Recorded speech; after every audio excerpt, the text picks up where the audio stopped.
The envelope arrived Tuesday morning, plain white, thick enough to feel important, quiet enough to feel dangerous.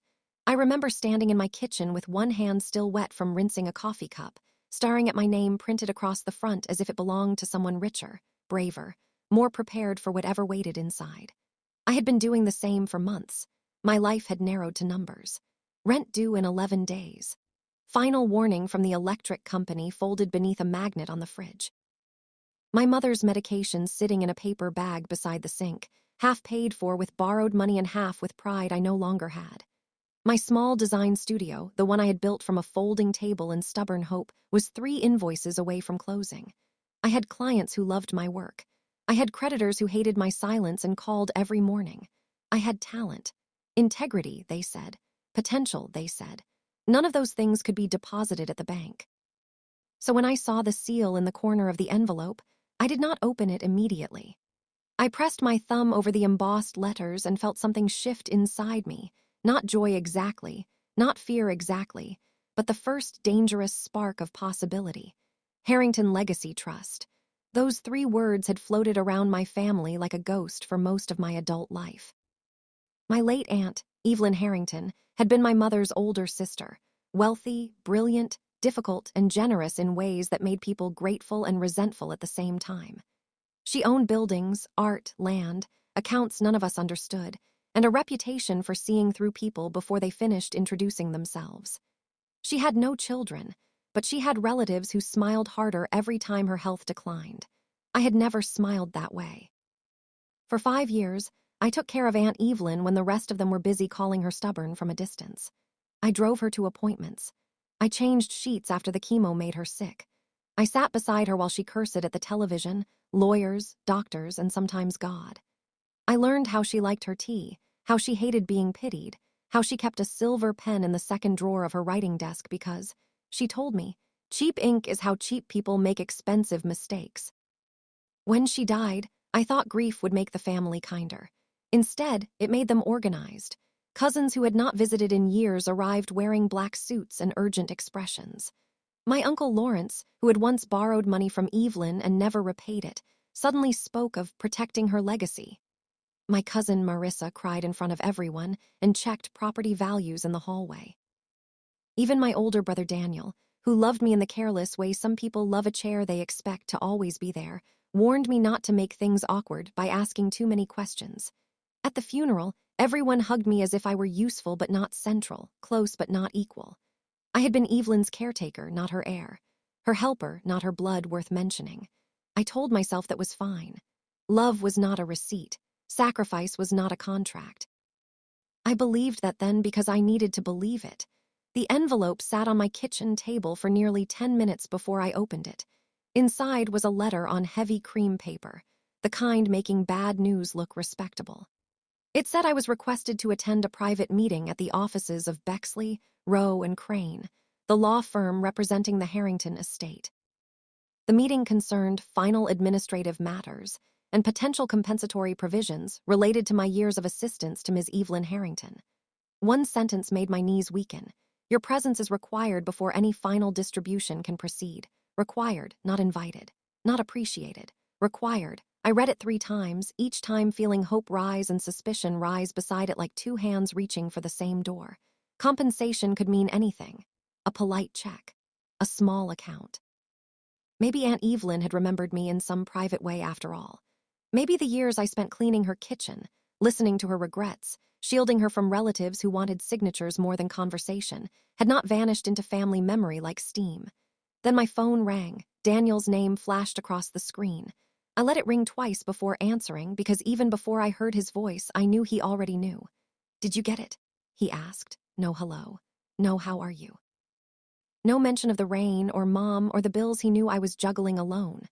"What? Don't do that," he said, lowering his voice the way he did when he wanted to sound like the reasonable one. "The letter from the attorneys." I looked at the envelope on the table. "It came this morning." "Good. Listen, I need you to stay calm about it." "Stay calm? What is there to stay calm about?" He sighed, not with grief or concern, but with impatience wrapped in affection. "There are some documents they need you to sign." "It's all procedural. Lawrence said the estate is tied up because of your caregiver status or something. Nobody is blaming you, we just need to get this handled. Nobody is blaming you. It was strange how quickly a person could turn a request into an accusation. What documents? I asked. I don't know the details, Daniel said too quickly. Releases, acknowledgments, whatever lawyers call them. You know Aunt Evelyn was complicated. She was precise. She was difficult. She was dying. Was a pause. In that pause lived all the years between us, all the ways I had become the responsible daughter, the dependable sister, the one who showed up without being asked and was resented for reminding everyone else they had not. Daniel softened his tone. I'm not trying to fight with you, I'm trying to help. If you sign, everything moves forward. You may even get something. Lawrence said the family wants to make sure you're taken care of. The family. Whenever someone said the family in that voice, they never meant me. Why is Lawrence speaking for everyone? Because he understands the estate. No, I said. He understands pressure. Exhaled. Please don't start, just go to the meeting, be cooperative. Don't turn this into one of your moral crusades. I almost laughed. A moral crusade in Daniel's world was what happened whenever I refused to pretend selfishness was strategy. But I said nothing. Silence had become my oldest form of self-defense. After we hung up, I stood in the kitchen listening to the dead tone in my hand. Hope was still there, but fear had teeth now. The meeting was scheduled for Friday at 10. For the next 3 days, everyone found a reason to contact me. Marissa texted first, a long message decorated with hearts, saying she hoped I was doing okay, that grief made paperwork so hard, that Aunt Evelyn would have wanted us united. She ended with, just remember, some things are bigger than money. Uncle Lawrence called twice and left no message. On the third call, I answered. Dear, he said, though he had never called me dear when Evelyn was alive. I hear Bexley's people reached out. They did. Excellent, excellent. We want this settled fairly. Fairly for whom? A small chuckle. Still sharp, I see. Evelyn encouraged that in you, didn't she? Sometimes too much. It was the old family trick. Praise sharpened into warning. I assume the lawyers will explain everything. Of course. But lawyers can make simple things sound frightening. Don't let them confuse you. There's a document acknowledging you were compensated for services rendered. Standard language, it protects everyone. I wasn't compensated. Formally, he said. But Evelyn supported you, didn't she? Helped your little business. Let you use the cottage for your workshop that summer. Paid for your mother's specialist. She paid those bills because she wanted to. Not because I sent invoices for holding her hair while she vomited. His silence cooled the line. Nobody is diminishing what you did, he said finally. But grief creates distortions. People start believing they are owed things. I gripped the edge of the counter. People, you know what I mean. I know exactly what you mean. He cleared his throat. Come Friday with an open mind. Sign what needs signing. It will be better for everyone. For everyone. That phrase followed me into sleep. By Thursday night, I had read the letter so many times the paper had softened at the fold. I tried to convince myself I was being paranoid. Maybe Lawrence was only arrogant, not dangerous. Maybe Daniel was only careless, not complicit. Maybe Marissa's sweetness was clumsy instead of calculated. Hope kept offering excuses because hope is generous even to people who do not deserve it. But intuition kept asking questions. Why was my presence required? Why had my relatives been notified before I understood the purpose? Why was everyone so eager for my signature if the papers were only procedural? And why did each person speak as if the decision had already been made? As if I were not being asked but managed on Friday morning, I wore my navy dress. The one Aunt Evelyn had once said made me look like I knew the answer before anyone finished lying. I pinned my hair back, packed the letter into my bag, and took the bus downtown because my car needed repairs I could not afford. I was led into a conference room with a long table, 12 chairs, and windows overlooking the river. Waiting inside were Uncle Lawrence, Marissa, Daniel, and a man I recognized from the funeral as Peter Crane, one of Evelyn's attorneys. Beside him sat a younger woman in a gray suit, her dark hair cut neatly at her chin, a yellow legal pad open in front of her. She looked at me with a steadiness that did not match the room. Clara, Daniel said, standing halfway, then sitting again as if unsure whether affection was allowed. Marissa came around the table and hugged me too tightly. You look tired, she whispered. I am, she pulled back, studying my face for weakness. This should all be simple. Then I'm sure it will be. Uncle Lawrence gestured toward a chair near the end of the table, not beside the attorney, not beside my brother, but isolated enough to tell me where they believed I belonged. I sat there anyway. Sometimes power is not taking the best seat. Sometimes it is refusing to look ashamed in the worst one. Peter Crane adjusted his glasses. Ms. Vale, thank you for coming. Before we begin, this is Ms. Amara Singh, an associate with our firm. Amara nodded. Good morning. Her voice was calm, but her eyes moved briefly to my bag, then back to my face. Peter opened a folder. As you know, Ms. Harrington's estate is in its final stages of administration. There remain certain unresolved matters regarding personal care arrangements, occupancy permissions, informal financial support, and possible claims against the estate. Claims? I asked. Lawrence leaned back. Daniel looked down. Marissa folded her hands. Peter continued. The estate seeks to clarify that any assistance you provided to Ms. Harrington during her illness was voluntary, and that you have no outstanding claim for wages, reimbursement, ownership interest, or compensatory inheritance beyond any provisions explicitly identified in the estate documents. The room went very still. There it was, not compensation, erasure. For a moment, I did not speak. I could hear the rain tapping faintly against the windows, 19 floors above the street. I could hear my own pulse. I could hear Aunt Evelyn's voice in memory, dry and sharp. Cheap ink is how cheap people make expensive mistakes. So, I said slowly, the paper says I was just helping. Peter's expression remained professional.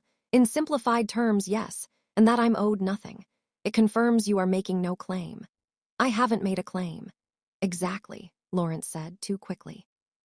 This simply prevents confusion. I turned to him. Whose confusion? His smile thinned. Clara. No, I'd like to understand. If I haven't made a claim, why am I signing away one? Marissa reached across the table as if she might touch my hand. I moved it before she could. Nobody is trying to hurt you, she said. That was when I knew someone was, because innocent people do not deny harm before harm is named. Peter cleared his throat. There is another document, a family acknowledgement and release. It includes a modest goodwill payment in recognition of your time. Modest? Peter glanced at Lawrence. Lawrence answered. 25,000. For a second, my poverty betrayed me. $25,000 flashed before my eyes like sunlight through a locked door. It was rent, medication, payroll, repairs, breathing room. It was not wealth, but it was oxygen. And everyone in that room knew exactly how long I had been underwater. Daniel finally looked at me. His eyes were tired, guilty, pleading. Take it, Clara. The sentence sounded like advice, but under it was something uglier. Take it and be quiet. Take it and disappear. Take it and let us call fairness what we purchased at a discount. What happens if I do? I asked. Peter's mouth tightened. The estate may remain delayed. There could be additional review, legal costs, potential disputes. Lawrence spread his hands. No one wants that. No one with something to lose, I thought. Amara Singh had not spoken. She sat beside Peter, pen still, eyes lowered to her pad. But I noticed something strange. On the top sheet before her, she had written a single word and underlined it twice. Inventory. I saw it because she angled the pad just enough. My breath caught so lightly no one else noticed. Inventory. Evelyn's inventory. 2 weeks before she died, Aunt Evelyn had asked me to bring a small locked box from the bottom drawer of her writing desk. Her hands were thin then, bones and blue veins beneath skin that once wore diamonds like armor. She had given me the key from around her neck and told me not to tell Lawrence. Inside the box were old photographs, a folded deed, a fountain pen, and a sealed envelope with my name on it. Not yet, she had said when I tried to ask. When people show you what they are, wait one more minute. They always show you more. The funeral, the envelope disappeared. I had searched the desk myself. The locked box was still there, but the envelope was gone. I convinced myself Evelyn had moved it, or I had misunderstood, or grief had made memory unreliable. But now Amara had written inventory on her pad like a flare in fog. Peter slid the first document toward me. The pages were dense with paragraphs, definitions, releases, waivers, acknowledgments. My name appeared again and again, each time surrounded by language designed to make me smaller. I read slowly. Lawrence shifted. Marissa sighed delicately. Daniel rubbed his jaw. Their impatience gathered in the room like smoke. You can have counsel review it, Peter said, though his tone suggested this would be inconvenient. Can she? Amara asked. Peter looked at her. She kept her eyes on the document. I mean, for the record, she should understand she has the right to independent counsel. Of course, Peter said. Lawrence's jaw hardened. We are not preventing anything. No one said you were, Amara replied. It was the first crack in the room, small but audible. I turned another page. Halfway down, I saw a phrase that made my stomach twist. any and all known or unknown interests in real property, personal property, intellectual property, business interests, documents, records, letters, instruments, or testamentary materials. Testamentary materials. I read it again. What are testamentary materials? I asked. Peter adjusted his glasses. Items related to wills or estate intentions. Why would I release interest in those? It's broad language. Enough to cover something missing. Lawrence's chair creaked. Peter looked at me more carefully. Are you alleging something is missing? I did not answer.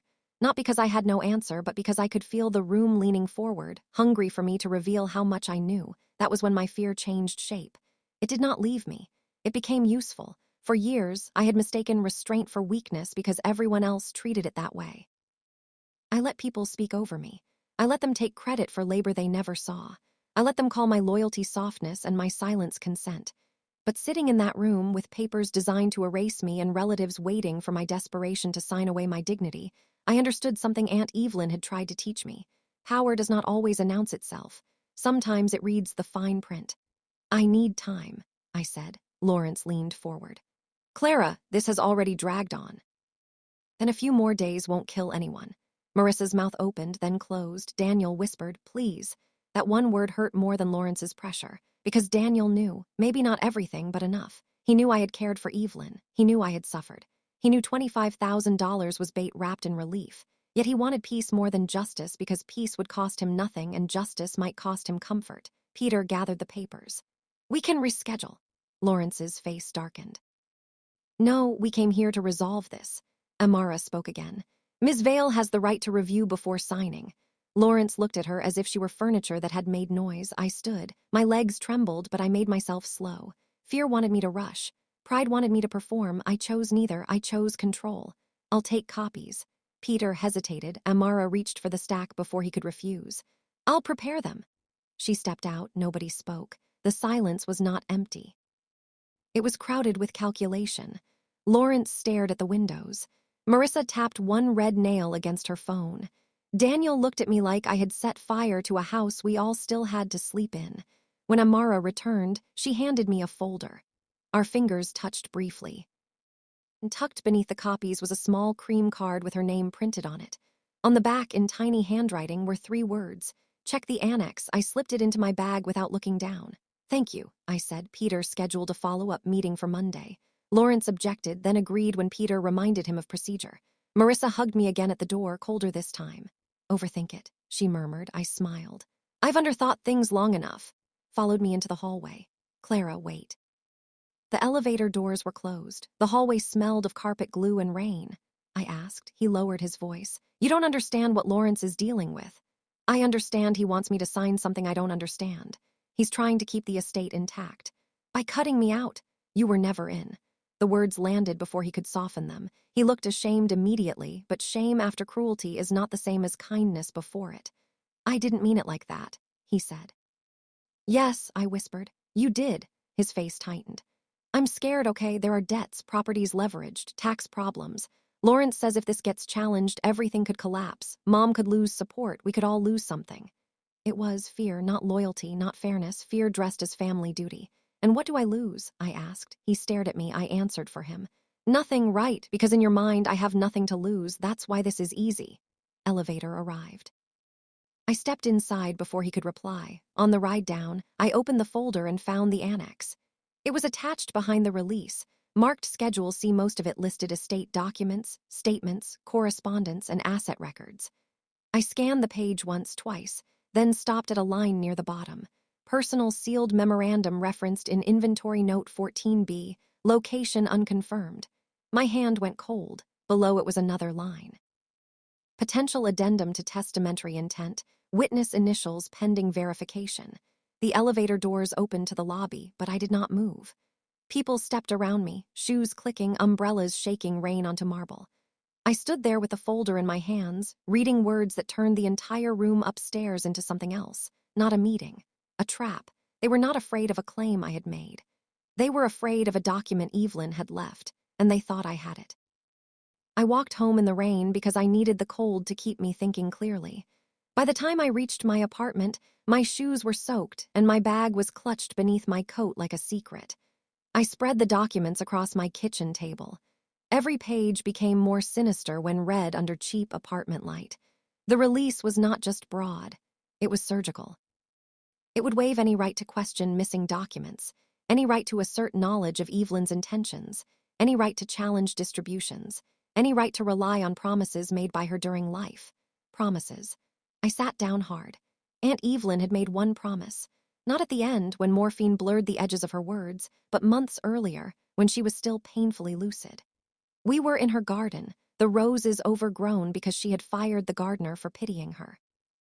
She watched me prune a dead branch and said, "You know why they never worry about you, Clara? Because I'm boring. Because you are dependable. People exploit dependable souls. They mistake consistency for lack of ambition. Not ambitious like them. No," she said. "You are worse, you are principled. That frightens greedy people more than ambition ever could." I had laughed then. Principles don't pay rent. Neither does greed once the bill comes due. Then she touched my wrist with surprising strength. "When I am gone, they will test you. They will offer you something small to surrender something large. Do not confuse relief with rescue." I had not understood. Now, with the release papers spread before me, I understood too well. That night I did not sleep. I made coffee I barely drank and read every page, line by line, marking phrases with sticky notes. I searched old messages from Evelyn, old appointment records, photos, receipts. I found a picture from 6 months before her death. Evelyn at her writing desk, the locked box visible behind her elbow. I zoomed in until the image pixelated. There, beside the box, was a cream envelope. My name was on it. I printed the photo at a copy shop the next morning. Then I did something I should have done months earlier. I called my own lawyer. Her name was Ruth Calder, a small-town estate attorney my studio landlord had once recommended after his brother died. She had a voice like gravel and no patience for drama, which made me trust her immediately. I emailed the documents. She called back 2 hours later. "Not sign this," she said, no greeting, no polite easing in. My throat tightened. That broad, bad is for amateurs, this is broad. I sat on the edge of my bed. "They offered 25,000. They think you're either desperate, ignorant, or both. I am desperate." "You're not ignorant anymore." I closed my eyes. Ruth continued. "The annex references a personal sealed memorandum and a potential testamentary addendum. That means somebody knew of an additional document, or at minimum a document that might affect distribution. The release would prevent you from raising questions later." "Can they do that?" "They can ask. You can refuse. More importantly, we can request production. If you retain me." "I can't afford you." She was quiet for a second. "Bring me the photo. Bring any messages.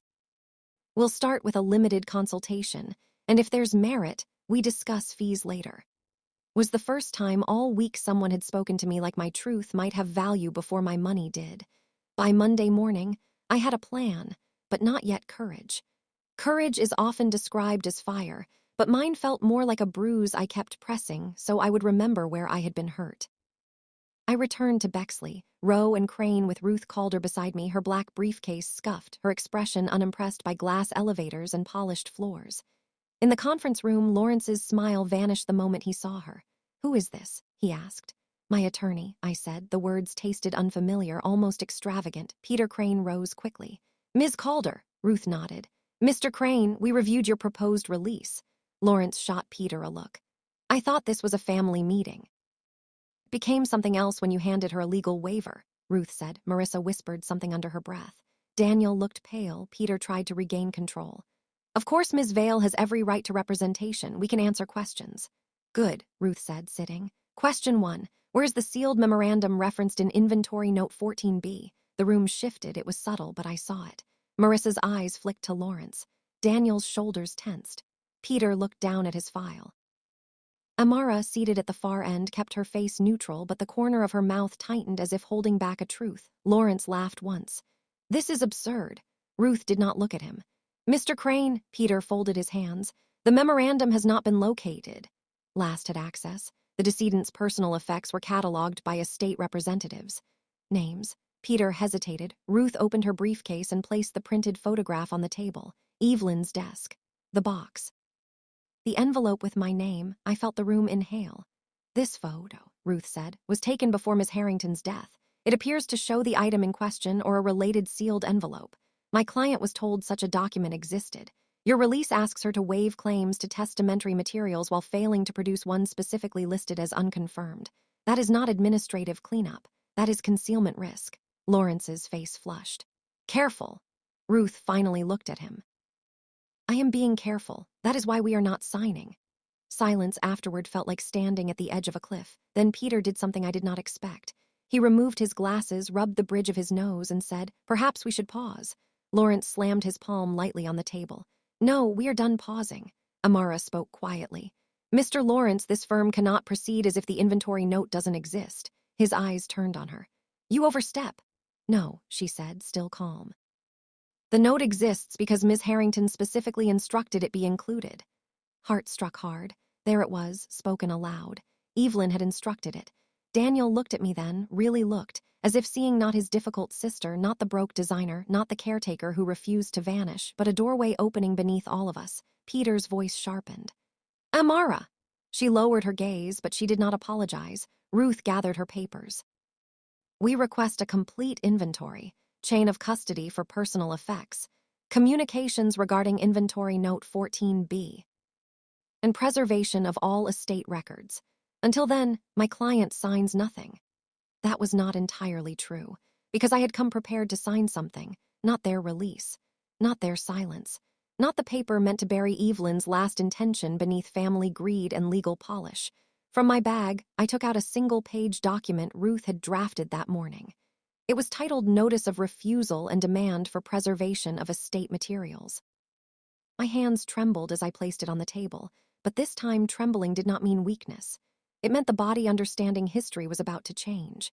"I signed the papers you gave me," I said, looking first at Lawrence, then Marissa, then Daniel. In my head 100 times. I signed them when I thought being agreeable would keep peace. I signed them when I told myself 25,000 was better than a fight. I signed them every time I let this family decide what my loyalty was worth. No one interrupted. I uncapped my pen. Not today. I signed my name at the bottom of Ruth's document, Clara Me Vale. The ink settled black and final. Lawrence stared at the page as if it had betrayed him. Marissa's lips parted. Daniel closed his eyes. Peter Crane looked older than he had 10 minutes before. And Amara Singh, quietly, almost invisibly, wrote something on her legal pad. I did not know then what she wrote. I would learn later. For the moment, all I knew was this. I had signed papers, yes, but not the ones they expected. And as I walked out of that room with Ruth beside me and the rain bright against the windows, relief and dread moved through me together. I had not won anything yet. I had only refused to disappear. But sometimes the first act of survival is not escape. Sometimes it is leaving your signature exactly where your enemies never wanted it to be. The first thing my Uncle Lawrence did after I signed the wrong paper was stop calling me dear. That was how I knew the signature had landed exactly where it needed to. For years, his affection had been a costume he wore around money. He could smile with one side of his mouth and threaten with the other. He could say family while counting assets. He could call me brave when I was useful, emotional when I resisted, confused when I asked the right question. But the moment my name appeared on Ruth Calder's preservation demand instead of his release, the mask slipped, and beneath it was not grief, not dignity, not concern for Evelyn's legacy. It was panic. He stood at the conference table, staring at my signature as if ink could grow teeth. "This is unnecessary," he said. Ruth closed her briefcase with a soft click. "Then compliance should be simple." Crane looked between us, his jaw tight. Marissa had gone pale beneath her makeup. Daniel sat frozen, one hand pressed to his mouth, as though he had just watched a bridge collapse while still standing on it. I expected shouting. I expected Lawrence to lunge into accusations, to call me greedy, dramatic, unstable, every word people use when a quiet person finally refuses to be managed. But he did something worse. He smiled, not the old charming smile, not the family smile. This one was small and hard. "Clara," he said, "you have no idea what you've just done." For 1 second, fear moved through me like cold water, because maybe he was right, I had not won. I had not found Evelyn's missing memorandum. I had not proved who took it or why the estate had moved so quickly to bury my rights under legal language. All I had done was refuse. And refusal, I was beginning to understand, is not the end of danger. Sometimes it is the invitation, but Ruth did not flinch. "She has preserved her rights," Ruth said. "That is exactly what she has done." Lawrence's eyes slid toward her. "This is a private family matter." "No," Ruth said. It became a legal matter the moment your family attempted to secure a release covering missing testamentary documents. The room fell into another silence, sharper than the first. Missing testamentary documents. Hearing the phrase aloud changed everything. It gave shape to what had been only suspicion. It dragged the secret from the shadows and placed it on the table, between the water glasses and the polished folders where everyone had to either look at it or deliberately look away. Peter Crane rubbed his forehead. "We should adjourn." "We are not adjourned," Lawrence snapped. Amara Singh finally looked up from her legal pad. "Mr. Crane is correct." Her voice was low, but something in it cut through the room. Lawrence turned on her. "You work for the firm, not for her." Amara's gaze did not move. "I work under ethical obligations." That sentence cracked the air. Marissa pushed back her chair. "This is getting ridiculous." I looked at her then, really looked. Marissa, with her elegant coat and careful tears.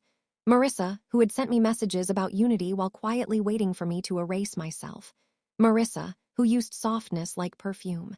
She had always seemed less dangerous than Lawrence because she did not raise her voice. But in that moment, as her eyes flashed with anger, I understood that greed has many faces. Some snarl, some tremble, some hug you at the door. "What's ridiculous," I said, "is offering me $25,000 to sign away questions nobody wants answered." Her face hardened. "You act like you're the only one who loved Aunt Evelyn." "No," I said. "I act like I was there." Lowered his head. That hurt me more than I expected. Even then, after everything, some foolish part of me still wanted my brother to look up and defend the truth. Not me necessarily, just the truth. I wanted him to say Clara was there. Clara gave up work. Clara slept in hospital chairs.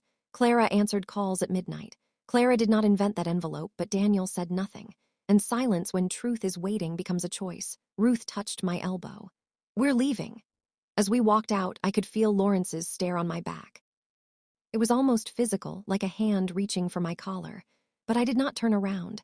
I had spent too much of my life turning toward people who only wanted to see whether I was still afraid. In the hallway, Amara caught up with us near the elevators. "MS. Calder," she said. Ruth stopped. "Yes." Amara glanced behind her before speaking. "I can't discuss privileged firm materials without authorization." "Of course," Ruth said. "But," Amara continued, choosing each word carefully, "if a request is made formally, there may be archived intake recordings from Ms. Harrington's last month. Not all client instructions were reduced to paper before she passed." Pulse jumped. Ruth's expression remained perfectly calm. "And where would such recordings be stored?" Amara looked down. "Firm's server, restricted estate file. Access logs would show who opened them." Then she stepped back, her face composed again. "I didn't say that." "No," Ruth replied. "You didn't." The elevator doors opened. I stepped inside feeling as if the floor had shifted beneath me. A memorandum, a missing envelope, archived recordings, access logs. These were not emotions anymore. These were trails, and trails could be followed. Outside, rain had stopped, but the city still looked washed in gray. Ruth and I stood beneath the building awning while traffic hissed over wet pavement. "Tell me the truth," I said. "How much trouble am I in?" Ruth looked at me for a moment. "Enough to be careful." "That isn't comforting." "Not paid to comfort you." "Not paying you at all yet." A small smile touched her mouth. "Then consider that free." I laughed. It came out shaky and thin, but it was the first real laugh I had managed in days. Then the emotion underneath rose too quickly and I had to look away. "I'm scared," I said. "I know. They have money." "Yes. They have lawyers." "Yes. They have each other." Ruth's voice softened. "Do they?" That question followed me home. Do they? At first, I thought the answer was obvious. Lawrence had Marissa. Marissa had Daniel. Daniel had fear. Peter Crane had the estate. They were a wall, and I was a woman with overdue bills and a second-hand printer that jammed every third page. But Ruth's question kept turning in my mind, looking for another shape. They had each other only as long as silence benefited all of them. Truth would test that. The next week became a blur of documents, calls, and waiting. Ruth filed formal requests. Peter Crane responded stiffly. Lawrence sent a family-wide email accusing me of delaying the estate for personal gain and emotional reasons. Marissa replied with a single broken heart emoji. Two cousins I barely knew texted me to say I should think of the family. Nobody asked what paper I had been pressured to sign. Nobody asked why a missing document had appeared in the inventory. Nobody asked why Evelyn's final intentions needed to be waved away before they were located. It is strange how quickly a family can become a courtroom when money is at stake. People take sides before evidence arrives because evidence might force them to apologize. Daniel came to my apartment 3 nights after the meeting. I saw him through the peephole, standing in the hallway with damp hair and no umbrella, looking younger than his 41 years. For a moment, I considered not opening the door. Then I remembered all the years we had survived together before adulthood taught us different definitions of loyalty. I opened it. He stepped inside and looked around my small apartment. The stacked fabric samples, the unpaid envelopes on the counter, the framed photograph of Mom from before illness thinned her face. His eyes stopped on the kitchen table where copies of legal documents sat beside my sewing shears. "You're really doing this," he said. "I already did. Lawrence is furious. I noticed. He says Ruth is manipulating you. That's interesting from a man who offered me money to sign away unknown rights." Winced. I didn't know the wording, but you knew enough to tell me to sign. Looked at the floor. I knew Lawrence wanted it done. That was enough for you. He did not answer. I wanted to stay angry. Anger is easier than grief because anger stands upright. Grief collapses. But looking at Daniel in that doorway, I saw not only his betrayal but his weakness, and somehow that hurt worse.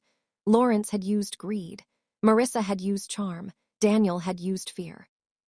He had not plotted like them, maybe, but he had still helped them push me toward a cliff. He pulled a folded paper from his jacket. "I found something." Body went still. "What?" He placed it on the table but kept his fingers on it for a second, as if releasing it might cost him more than he wanted to admit. "Lawrence sent me this before the first meeting, told me not to forward it." Was an email printout. The subject line read, "Caregiver Release Strategy." My mouth went dry. Ruth had warned me not to accept documents from family without letting her review them. But Daniel was standing there, trembling, and I knew this was no longer only evidence. It was confession. I read slowly. Lawrence had written to Daniel and Marissa 3 days before my letter arrived. He said the estate could become vulnerable if I asserted a caregiver claim or produced the alleged personal memorandum. He said the objective was to secure broad release in exchange for a contained goodwill amount. He wrote that I was financially exposed and likely motivated by immediate relief. He recommended Daniel call me first because I still trusted him. I stopped reading there, not because there was nothing more, but because my eyes had blurred. Financially exposed, likely motivated, still trusted him. They had not guessed I was desperate. They had studied it. My brother's voice broke. "I'm sorry." I looked up at him. He was crying now quietly, shame dragging his face down. "I told myself it was just paperwork," he said. "I told myself Lawrence knew better. I told myself if you got something, it was better than nothing. You told yourself whatever made it easiest." "Yes." Honesty struck me harder than denial would have. He wiped his face. "When you asked what you lose, I couldn't answer. I keep hearing it. I couldn't answer because I knew you'd lose the truth, and I was willing to let you." For a long moment, neither of us spoke. Then I said, "Why bring this now?" "Because I don't want to be him." That was the first brave thing my brother had said in years. I took a photograph of the email and sent it to Ruth. Then I handed the paper back to Daniel. He said, "Keep it." "Are you sure?" "No, but keep it anyway." Before he left, he paused at the door. "Clara," I looked at him. "Aunt Evelyn really leave you something?" I thought of the cream envelope, the locked box, the promise in the garden. The way Evelyn had watched people like she was taking inventory of their souls. "I don't know," I said, "but I think she left the truth." Maybe that was worth more. The next morning, Ruth called me before 8. "This email changes things," she said. "Badly?" "For them, significantly." By noon, she had sent a letter to Peter Crane demanding preservation of all communications regarding the release strategy, the alleged memorandum, and any access to archived recordings. By 3, Peter responded that the firm would conduct an internal review. By 5, Lawrence called me 16 times. I did not answer. That night, Marissa appeared at my studio. My studio was on the 2nd floor of an old brick building above a bakery that made the whole stairwell smell like sugar and yeast. I had gone there after hours to finish an emergency alteration for a bride who had paid in cash. The room was dim except for one work lamp, the dress form casting a long shadow across the floor. When the door opened, I thought it was the landlord. It was Marissa. She wore a camel coat and no expression. "You shouldn't be here," I said. She closed the door behind her. "Neither should you." The words landed with enough quiet menace that I reached for my phone. She noticed. "Relax, I'm not going to hurt you." That's becoming a very suspicious phrase in this family. She walked slowly around the studio, touching nothing but looking at everything. The fabrics, the sketches, the unfinished orders, the little world I had built with exhaustion and hope. Aunt Evelyn liked this place, she said. She came here once. She talked about it more than once. That surprised me, and I hated that it did. Marissa stopped beside my cutting table. Do you know what it was like growing up with her judging all of us? I almost laughed. You came here to complain that a dying woman had standards. She had favorites. She had witnesses. Her eyes flashed. You think you were better because you changed bedpans. I think I showed up. So did I. No, Marissa, you visited. There's a difference. Slap never came, but her face moved like it wanted to. Then suddenly she sagged. Not much, just enough for me to see the fear under the polish. Lawrence said the estate would collapse if that document came out. Document? She looked away. My heart began to pound. What document, Marissa? I don't have it. That's not what I asked. She crossed her arms, defensive now. It was just an envelope. He said Evelyn was confused near the end. He said she wrote things when she was angry. He said one emotional note shouldn't destroy everything she built. I stepped around the table. You saw it. Marissa's eyes filled, but her tears no longer moved me the same way. I saw Lawrence take it from the desk after the funeral reception. He asked me to keep Daniel busy. I didn't know what it said. But you knew it had my name on it. She said nothing. I gripped the back of a chair. My anger came slowly this time, not like fire, but like iron heating in a forge. You hugged me that day, I said. You cried on my shoulder while he stole from the room where she died. I didn't steal anything. You helped. He said he was protecting the family. He was protecting himself. She swallowed. Maybe both. That was greed's favorite confession. Maybe both, as if selfishness becomes noble when shared among enough people. Why tell me? I asked. Because Lawrence is going to blame me. It was, not conscience. Survival still, truth does not have to arrive clean to matter. What did he do with it? I don't know, Marissa. I don't, her voice cracked. But he met with Peter privately the next day. I heard them arguing. Peter said it couldn't be ignored if it existed. Lawrence said no one could prove it existed. After that, the inventory note changed from sealed memorandum in desk box to location unconfirmed. The room seemed to tilt. A legal phrase had been born from a theft. My life, my rights, Evelyn's final intention, all compressed into location unconfirmed. I felt suddenly tired in a way sleep could not fix. Marissa moved toward me. Clara, listen. If this goes public, everyone gets dragged through it. Daniel, Mom, all of us, you can still settle. Ask for more. 500,000, maybe more. Lawrence will pay to make it stop. I stared at her. Even now, she thought I was negotiating the price of my disappearance. That's what you would do, I said, her mouth tightened. That's what smart people do. No, I said. That's what frightened people call smart. She stepped back as if I had pushed her.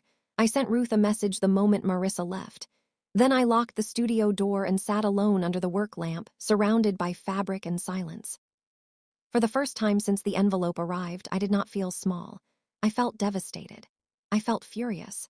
I felt afraid, but not small, because the truth had begun to move.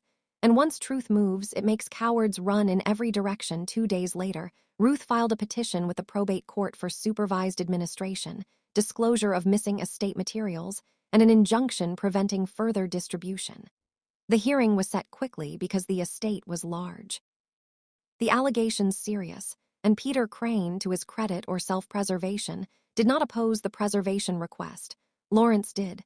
Through his own attorney, he called the petition vindictive, speculative, and a coercive attempt to extract money from grieving relatives. He painted me as a caretaker who had developed inflated expectations due to emotional proximity. He said Evelyn had been generous during life, and I was now exploiting her death. He even attached records showing payments Evelyn made toward Mom's medical bills, as if compassion were a loan I had defaulted on. Reading his response made me shake so badly I dropped my phone. Ruth found me in her office bathroom, gripping the sink. I can't do this, I whispered. She leaned against the doorframe. Yes, you can. They're making me sound disgusting. They're making you sound dangerous to their defense. I feel humiliated. That is the point. I looked at myself in the mirror. My face was pale. My eyes looked bruised from lack of sleep. I did not look like a woman about to win. I looked like a woman who had been asked to survive too loudly for too long. What if Evelyn didn't leave me anything? I asked. Ruth's answer came gently. Then we still find out why they tried so hard to make you waive the question. That steadied me, because somewhere along the way, the fight had changed.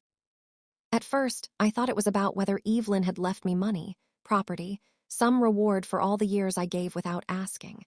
But now I understood that the deeper wound was not poverty. It was erasure.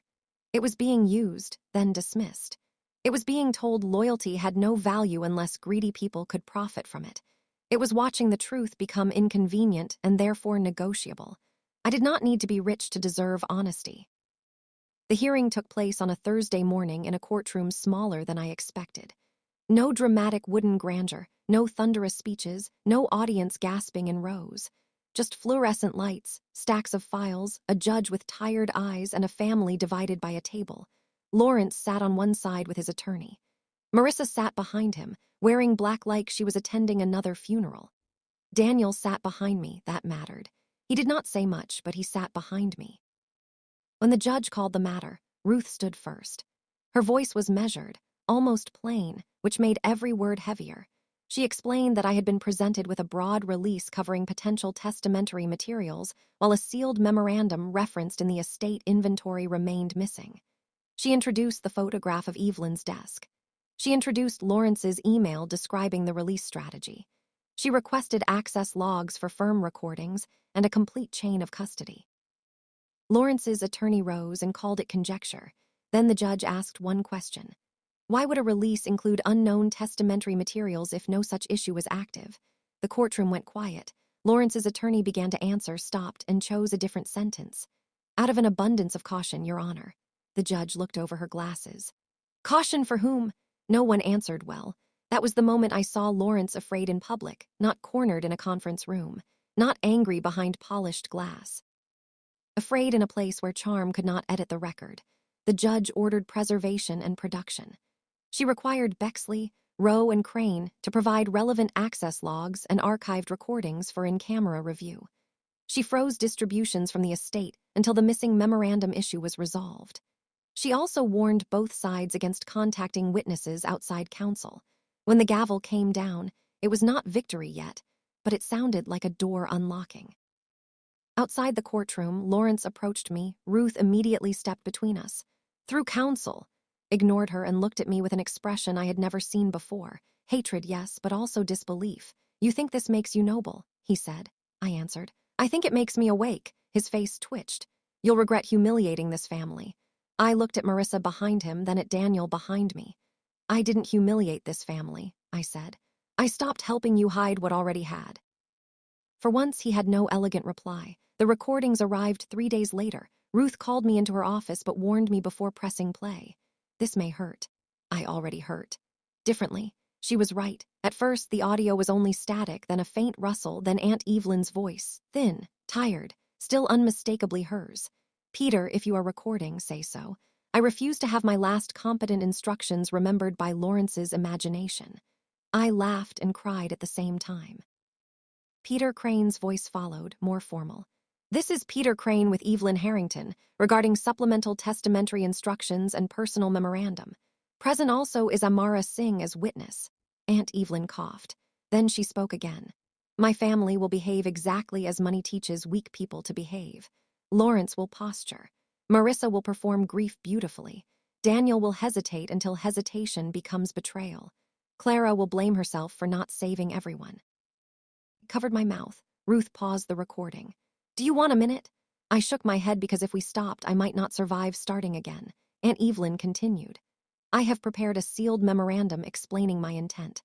Clara Me Vale is to receive the River House property and the studio endowment account, not as payment for care, but because she understood stewardship before any of them understood ownership. She is also to serve as trustee over the charitable design scholarship we discussed. Lawrence is not to administer those funds. He has treated my estate as his future collateral. That ends with me. Room disappeared, the River House, the studio endowment account, trustee. I did not even understand the full meaning yet. I only understood that Evelyn had seen me, not as help, not as background, not as poor Clara who could be bought cheaply because life had cornered her. She had seen me clearly enough to protect what others thought they could steal. The recording went on. Evelyn described the cream envelope, the locked desk box, and her instruction that the memorandum be logged in the estate inventory until the formal codicil was prepared. She said she wanted one more review before execution because she did not trust her pain medication days. She scheduled a follow-up for the next week. She died 4 days before it. That was the complication. The memorandum alone might not operate as a formal will amendment. Ruth explained this carefully. The law was not a fairy tale. Evelyn's recorded intent mattered, the inventory mattered, the chain of custody mattered, but courts required more than emotion. The missing physical memorandum still had to be found, authenticated, or legally accounted for, but the recording did something powerful. It exposed motive. And motive made the next discovery devastating. The firm's access logs showed that after Evelyn's death, Peter Crane accessed the estate file, as expected. Amara accessed it to update the inventory, also expected. But Lawrence had accessed archived materials through a temporary client portal link 2 days after the funeral, using credentials Peter's assistant had mistakenly left active for document review. The same day, Inventory Note 14B was edited. Peter insisted he had only revised language after being told the envelope could not be located. Amara disputed the timeline. The assistant admitted Lawrence had called repeatedly asking whether non-binding personal writings had legal force. Marissa, faced with subpoena risk, submitted a statement confirming she saw Lawrence remove a cream envelope from Evelyn's desk box. And Daniel, my fearful brother, gave Ruth the email. The wall did not fall all at once. It cracked by confession. Lawrence denied everything until denial became heavier than truth. Then, through his attorney, he offered settlement, not $25,000. $2 million, the River House transferred to me. Studio account funded. No admission of wrongdoing, confidentiality. Full release. Everyone walks away. Ruth placed the offer in front of me without expression. I read the number 3 times. $2 million is not an amount you read calmly when you have counted coins for bus fare. It is not just money. It is medicine paid for, rent erased, doors opened, sleep restored. It is dignity in a society that pretends dignity is free while pricing every form of survival. My hands shook again, but for a different reason. What should I do? I asked. Ruth leaned back. I can advise legally. Morally, that's yours. Legally, the offer was strong. Litigation could take years. The missing memorandum might never be found. A court could recognize parts of Evelyn's intent or reject parts. Lawrence might escape without public accountability. The estate could bleed money through fees. Mom needed stability. My business needed rescue. I needed peace. But confidentiality, that word sat on the page like a locked door. They wanted to buy silence again, just at a higher price. That night, I went to the River House. It sat outside the city, low and white beside dark trees, with a view of the water Evelyn used to call the only relative that never asked me for anything. The house had been empty since her death. Ruth arranged permission for me to enter with an estate representative, but he stayed in the car while I stood in rooms still holding the faint scent of cedar, dust, and her perfume. In the study, the desk drawer was empty. The locked box was gone into inventory storage. The shelves were too neat. Someone had searched this room after grief left it vulnerable. I sat in Evelyn's chair. For the first time since hearing the recording, I let myself cry without stopping. Not delicate tears. Not cinematic tears. Ugly, exhausted sobs that bent me forward until my forehead touched the desk. I don't know what to do, I whispered. And maybe memory answered, or maybe I knew her too well. Do not confuse relief with rescue. I lifted my head. On the wall across from the desk hung a framed watercolor of the house painted years ago by Evelyn's first husband. I had seen it 100 times. But from the angle of her chair, I noticed something odd. The frame did not sit flush. One corner leaned slightly forward. I stood. My hands felt numb as I lifted the frame from the wall. Behind it was nothing but plaster at first. Then I saw a small square of discolored paint near the bottom, a panel so carefully fitted it disappeared unless you knew to doubt the wall. I pressed it. The panel opened. Inside was a narrow cavity, and inside that cavity was a cream envelope. My name was written across the front in Evelyn's sharp, unmistakable hand. For several seconds, I could not move. Some discoveries arrive like thunder. This one arrived like a held breath finally released. I called Ruth before I touched it further. The estate representative came inside. Photos were taken. The envelope was placed into an evidence bag. Chain of custody began where betrayal had failed to end it. The memorandum was authenticated within 2 weeks. It was not a formal codicil in the clean, simple way movies make such things appear. But it was signed, dated, witnessed by Amara, referenced by recording, listed in inventory, and supported by instructions already partially drafted by Peter Crane. Ruth used every piece like a brick. One brick alone might not hold. Together, they built a wall no one could walk through.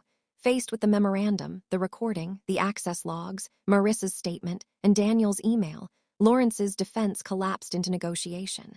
But this time, I did not sit at the far end of the conference table. I sat beside Ruth. Across from us sat Lawrence, smaller somehow, as if the loss of certainty had aged him faster than time. Marissa would not meet my eyes. Daniel sat behind me again, not because he had repaired everything, but because repair had to begin somewhere. Peter Crane attended with separate counsel. Amara was no longer with the firm. I learned she had resigned after the internal review began. Later, she sent me a note saying Evelyn had terrified her and taught her more about courage in 3 meetings than law school had in 3 years. The final agreement did not give me everything. Life rarely delivers justice as cleanly as stories promise, but it gave me enough. The River House transferred to me. The studio endowment account was restored and placed under my control for its intended purpose, supporting young designers without family wealth, young people who had talent but no cushion, ambition but no safety net. Mom's medical support was secured through a separate fund Evelyn had established. Lawrence was removed from all fiduciary roles. The court referred the matter for review concerning estate interference. Peter Crane faced professional consequences. Marissa kept her inheritance but lost something she valued more, the performance of innocence. Daniel received less than he expected, but he kept his place in my life, carefully, slowly, one honest conversation at a time. And me, I kept my name.